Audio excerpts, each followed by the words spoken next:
चलो स्टार्ट करें। हाँ, पेज नंबर 422 पे आ जाओ फटाफट।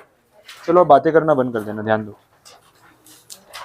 हाँ, कंपनी लॉ में चैप्टर नंबर 22 स्टार्ट कर रहे हैं। सेक्रेटेरियल स्टैंडर्ड्स बोर्ड करके बोला हुआ है। छोटा सा टॉपिक है, जैसे मैंने आपको बोला पार्ट सी में 3 चैप्टर्स मिला के टोटल 10 मार्क्स है, उसी में से एक ये टॉपिक है, that is regarding secretarial standards board. Exactly है क्या वो समझ लेते हैं। पहले तो बात हो रही है सेक्रेटेरियल स्टैंडर्ड्स की, तो उसके बारे में मैं आपको क्लैरिफाई कर देता हूँ। सेक्रेटेरियल स्टैंडर्ड्स बेसिकली है क्या, these are the guidelines, minimum guidelines जो सेंट्रल गवर्नमेंट और ICSI इंस्टीट्यूट ने मिला के फ्रेम की है, और हर एक प्रोफेशनल को जो है वो गाइडलाइंस को फॉलो करना पड़ेगा। ठीक है, तो as a CS, as a company secretary, जब आप अपना प्रैक्टिस कर रहे हो तो कुछ पॉइंट्स पे उन्होंने स्टैंडर्ड्स आपके लिए इशू कर रखे हैं जो आपको ध्यान रखने पड़ेंगे कि मिनिमम फॉलो करने। अब 3 स्टैंडर्ड्स अभी तक जो है ड्राफ्ट हो चुके हैं। एक SS1 है, सेक्रेटेरियल स्टैंडर्ड 1, जिसे हम बोलेंगे it is regarding board meeting. दूसरा जो स्टैंडर्ड है it is regarding general meeting, और तीसरा स्टैंडर्ड जो है वो डिविडेंड्स पे है, SS3, जो चैप्टर 6 में अपना बीच में रेफरेंस में आ रहा था। तो इन 3 स्टैंडर्ड्स में जो भी रूल्स फॉलो करने के लिए बोले, एज अ प्रोफेशनल हमें ध्यान रखना है कि जब हम प्रैक्टिस में ये सब चीज़ें फॉलो करें, बोर्ड मीटिंग्स करवाएं, जनरल मीटिंग करें, डिविडेंड पे आउट करें, तो वो रूल्स फॉलो होने चाहिए। अब ये सेक्रेटेरियल स्टैंडर्ड्स बनते कैसे हैं और कौन सी अथॉरिटीज़ को ड्राफ्ट करती है, उसकी स्टोरी यहाँ पे आपको इस टॉपिक में दे रखी है। ठीक है, तो एक बार डिस्कस कर लेते हैं एग्जैक्टली है क्या। इंट्रोडक्शन से स्टार्ट कर रहे हैं, पॉइंट वाइज चलते हैं। The institute of company secretaries of India recognising the need for integration, harmonization and standardization of diverse secretarial practices which are prevalent in the corporate sector have constituted a secretarial standard board, ये एक authority का नाम है, with the objective of formulating secretarial standards। तो यहाँ पे main idea वही था SSB को फ्रेम करने का कि जिन मैटर्स पे सेक्रेटेरियल स्टैंडर्ड्स की जरूरत पड़ेगी उन मैटर्स को हम वहाँ पे डिस्कस करेंगे और उसके बेसिस पे स्टैंडर्ड्स को फ्रेम करेंगे। अब ये SSB कौन से ईयर में इन्होंने सेटअप की थी, इन द ईयर 2000। ठीक है, वैसे बोला है The formulation of SSB is a unique and pioneering step by the ICSI since there was no such board or body throughout the world। ठीक है, तो ये फर्स्ट टाइम ऐसा हुआ कि ICSI ने एक स्टेप लिया और इस तरीके की अथॉरिटी फ्रेम की, जैसी अथॉरिटी पहले कहीं पे भी एग्जिस्ट नहीं करती थी। Purpose of constituting the board was for long term benefits, implied है। इंटरनेशनल लेवल पे बेंचमार्क सेट करने के लिए उस आइडिया से ये सब सेटअप किया गया। अब बोला ये SSB जो बोर्ड बनाया, इसमें कौन से लोग हैं जो एज अ मेंबर काम कर रहे हैं, कौन लोग इसमें इन्वॉल्व होंगे। तो जितनी भी मेजर इंडस्ट्रियल एसोसिएशंस हैं उन सबसे रिलेटेड लोगों को यहाँ पे इन्वॉल्व किया गया। आइडिया ये है कि सेक्रेटेरियल स्टैंडर्ड्स फ्रेम करते टाइम उन लोगों का रिव्यू लिया जाए जिनको कॉर्पोरेट सेक्टर की अच्छी नॉलेज है, जो उससे कनेक्टेड है, जो अपना एक्सपीरियंस शेयर कर सके कि इस एरिया में हमें एक स्टैंडर्ड की या एक रूल की जरूरत है। तो जिनको एक्सपीरियंस होगा, नॉलेज होगा, उन्हीं का ओपिनियन मैटर करता है। तो कौन कौन से लोग हैं यहाँ पे देख लो। Federation of Indian chamber of commerce and industry, इसके मेंबर्स यहाँ पे रिप्रेजेंटेटिव्स होंगे।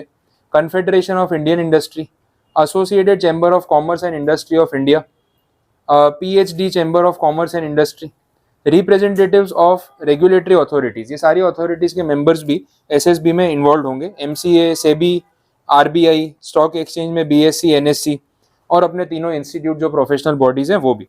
तो इन सबके मेंबर्स अगर हैं तो उनका इनपुट जो है वो सबसे रेलेवेंट होगा और सारी डिटेल्स सही तरीके से हमें मिल पाएंगी। आगे SSB का काम क्या है, उनका काम यही है आइडेंटिफाई करना कि कौन से एरियाज में सेक्रेटेरियल नीड्स की जरूरत है और सेक्रेटेरियल स्टैंडर्ड्स की जरूरत है, उसके हिसाब से उन एरियाज को आइडेंटिफाई करेंगे और फिर उसके ऊपर काम करेंगे। Clear. Next, SSB also clarifies the issues if any arising out of such standards. Standards बना दिए, उसको रिलीज कर दिया, फिर उस पर कोई कंफ्यूजन है तो कंफ्यूजन का क्लैरिफिकेशन देने का काम भी ये बोर्ड करेगा, क्योंकि फ्रेम उन्होंने किया है तो क्लैरिफिकेशन उनसे मांगा जाएगा, इम्प्लाइड है। SSB के फंक्शंस में क्या आएगा, अब ये एक आंसर हो सकता है, शॉर्ट क्वेश्चन में वो पूछ सकते हैं। Functions of SSB, formulating the standards, clarifying the issues about the standards, issuing the guidance notes and reviewing and updating the standards. तो बेसिक यही काम होगा ना, बोर्ड बनाया तो उनका ऑब्जेक्टिव तो क्लियर हो ही रहा है। स्टैंडर्ड्स की क्या नीड है मैंने आपको बता दिया, आगे भी लिखा था, सेम पॉइंट है। लॉज के बेटर इम्प्लीमेंटेशन के लिए और क्लैरिफिकेशन के लिए सब स्टैंडर्ड्स बनाए जाते हैं। मिनिमम गाइडलाइंस है, मतलब हर एक प्रोफेशनल को फॉलो करनी है, तो उसके काम की क्वालिटी और कॉर्पोरेट सेक्टर का एडमिनिस्ट्रेशन जो है वो बेटर हो जाएगा। Scope of secretarial standards, scope में क्या बोला है, they do not seek to substitute और सप्लांट एनी एग्जिस्टिंग लॉ। जो रूल्स, रेगुलेशन, एक्ट, जो कुछ भी बना हुआ है, इनको किसी को भी रिप्लेस करने का आइडिया जो है वो सेक्रेटेरियल स्टैंडर्ड्स का नहीं है। इनका आइडिया उनको हेल्प करने का है, ये वैल्यू एडिशन के लिए है रिप्लेसमेंट के लिए या कॉन्ट्राडिक्शन क्रिएट करने के लिए नहीं। तो कंपनीज एक्ट है, कंपनीज रूल्स है, नोटिफिकेशंस है, सब अपनी जगह वैसे के वैसे ही रहेंगे। ये सिर्फ उनमें एनहांसमेंट या एडिशन करेगा जहाँ पे नीड है। ऐसा नहीं है कि नहीं हम एक्ट को फॉलो मत करो, हमारे स्टैंडर्ड्स फॉलो करो, ऐसा कोई डिसहार्मनी क्रिएट करने का उनका इंटेंशन नहीं। ये क्लैरिफाई कर दिया। Standards are issued in conformity with the provisions of laws. Obviously standard बनाते टाइम एक्ट का ध्यान रखा जाता है, तो कंपनीज एक्ट और सेबी के अगेंस्ट जाके स्टैंडर्ड्स कुछ भी नहीं बोलने वाले, ये चीज का भी हमें ध्यान रखना चाहिए, और वो होने ही वाला है, वैसे ही रहेगा। If due to subsequent changes in a law a particular standard or any part thereof becomes inconsistent with such law, the provisions of the said law shall prevail। देखो ये भी क्लियर कर दिया कि बाई चांस अगर act में amendments होने से स्टैंडर्ड्स और एक्ट में कॉन्ट्राडिक्शन आ जाए तो पहले किसको प्रायोरिटी देनी है, तो बोला एक्ट को। स्टैंडर्ड्स तो पहले से ही बोल रहे हैं कि हम तो एक्ट के हिसाब से चलते हैं, कॉन्ट्राडिक्शन क्रिएट करने का हमारा कोई इंटेंशन नहीं था, ये हमने क्लियर कर दिया। Next, process of making the standards. अब ये स्टेप वाइज प्रोसीजर है, आप भी अगर उसी फ्लो में लिखोगे तो ज्यादा अच्छा है। देखते हैं, सबसे पहले तो बोला SSB in consultation with the council, मतलब जो आईसीएसआई की जो काउंसिल है उसकी बात हो रही है। Determine the areas in which the standards need to be formulated. Problem तो ढूंढो पहले, तो सॉल्यूशन मिलेगा ना। तो पहले हम प्रॉब्लम ढूंढ रहे हैं कि कहाँ पे स्टैंडर्ड्स की नीड है, वो एरियाज को आइडेंटिफाई कर रहे हैं। बोर्ड मीटिंग एक एरिया है, जनरल मीटिंग एक पार्ट है, डिविडेंड एक पार्ट है, ऐसे और भी एरियाज वो लोग फ्यूचर में आइडेंटिफाई कर सकते हैं। एसएसबी में कौन कौन से लोग होंगे, तो बोला इसमें वर्किंग ग्रुप्स हो सकते हैं जो प्रिलिमिनरी ड्राफ्ट फॉर्मुलेट करेंगे। वर्किंग ग्रुप्स का मतलब क्या है, उन लोगों को जिनको इनिशियल एक टारगेट दिया हुआ है कि आप एक पहले रफ ड्राफ्ट तो बनाओ कि स्टैंडर्ड कैसा होना चाहिए, फिर इस पे आगे और डिस्कशन करेंगे। That is the working group.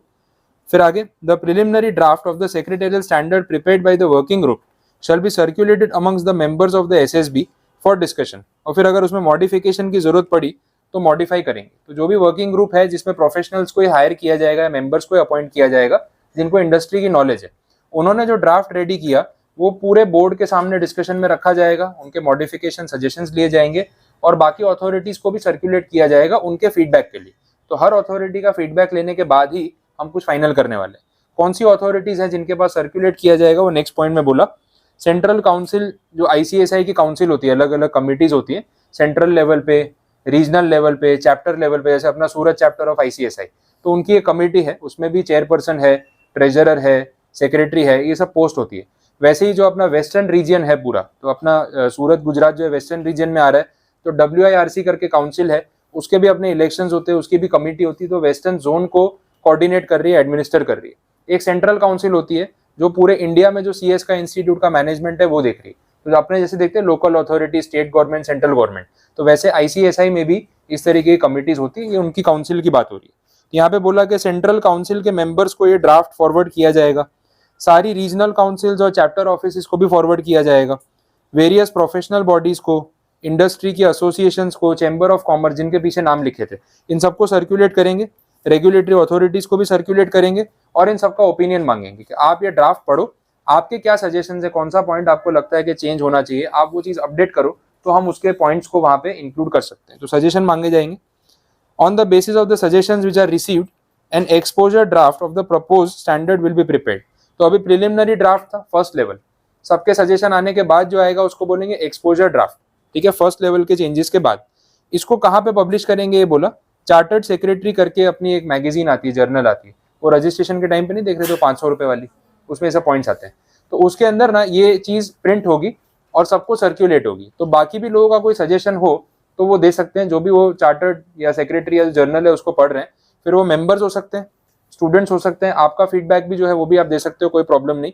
Even अभी जो सिलेबस चेंज की बात हो रही थी ना, उसमें भी इंस्टीट्यूट ने ऐसे ही किया था, सिलेबस उन्होंने प्रपोज किया, वेबसाइट पे डाल दिया और बोला कि आपको जिसको सिलेबस में जो फीडबैक देना है आप हमें इस डेट तक ईमेल कर सकते हो, तो आपके सजेशंस को हम फॉलो करेंगे, ठीक है। तो बहुत सारे ट्यूटर्स ने, मेंबर्स ने, जिन्होंने देखा उस सिलेबस को, उसमें उन्होंने सजेशंस दिए कि आपने ये जो डिवीजन किया है, कौन से ग्रुप में क्या सब्जेक्ट रखा है, क्या टॉपिक रखे हैं, उसमें ऐसा होना चाहिए, वैसा होना चाहिए। अब जो हम लोग पढ़ा रहे हैं इतने टाइम से, तो हमें सिलेबस पूरा पता है, तो कितनी बार होता है ना कि अगर ये इस तरीके से रखा होता तो ज्यादा बेटर होता। तो ऐसे सजेशंस उन्होंने लिए भी।